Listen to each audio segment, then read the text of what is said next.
নমস্কার বন্ধুরা, তোমরা সবাই কেমন আছো? আশা করি খুব ভালো আছো। আজ আমি তোমাদের দেখাবো সুন্দরবন ট্যুর। এটি একটা অসাধারণ অভিজ্ঞতা, যেখানে প্রকৃতি, বন্যপ্রাণী, নদী আর ম্যানগ্রোভ অরণ্যের এক অনন্য মেলবন্ধন তোমরা দেখতে পাবে। সুন্দরবন পৃথিবীর বৃহত্তম ম্যানগ্রোভ বন এবং এটি ইউনেস্কো বিশ্ব ঐতিহ্যবাহী স্থান হিসাবে স্বীকৃত। এটি ভারত ও বাংলাদেশের মধ্যে বিস্তৃত এবং বিখ্যাত রয়্যাল বেঙ্গল টাইগারের জন্য। ভারতের দিক থেকে সুন্দরবনে যাওয়ার প্রধান রুট কলকাতা গোসা বা গদখালি সড়ক পথে। গদখালি থেকে লঞ্চ বা বোটে সুন্দরবনের ভিতরে প্রবেশ করতে পারেন আপনারা। বোট সাফারি সুন্দরবনের সবচেয়ে আকর্ষণীয় অংশ হলো নদীপথে বোট সাফারি। এতে আপনি দেখতে পারবেন ম্যানগ্রোভ বন, বন্যপ্রাণী, হরিণ, কুমির, মাঝে মাঝে royal Bengal tiger. But royal Bengal টাইগারটা দেখা খুবই অসম্ভব হয়ে পড়ে, দেখাই যায় না, কিন্তু কুমির আর হরিণ আপনারা অবশ্যই দেখতে পারবেন। প্রধান কয়েকটি টাওয়ার হলো এখানে Sajnekhali watch tower, Sudhanyakhali watch tower এবং দোবাঙ্কি ওয়াচ টাওয়ার।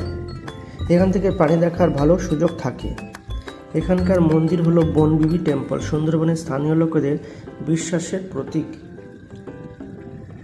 সুন্দরবনে বিভিন্ন ধরনের থাকার ব্যবস্থা রয়েছে। সরকারি লজ রয়েছে, Sajnekhali tourist lodge, private resort, homestay.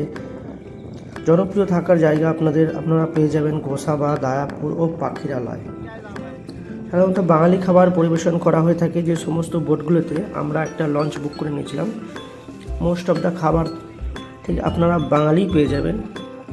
ইলিশ পাবেন, রুই পাবেন, কাতলা, প্রন, আরও বিভিন্ন ধরনের ভেজ, ডাল, রাইস, পোলাও সব কিছু আপনারা পেয়ে যাবেন। তো খাওয়ার কোনো সমস্যাই নেই এখানে আপনারা আসতে পারেন অক্টোবর থেকে মার্চ। শীতকালে সব থেকে ভালো। বর্ষাকালে ভ্রমণ কিছুটা ঝুঁকিপূর্ণ, বাট বর্ষাকালে তোমরা ইলিশটা ওখানে পাবে। এটার খরচ 2500 থেকে 5000 টাকার মতো। 2 রাত 3 দিনের ট্যুরটা হয়।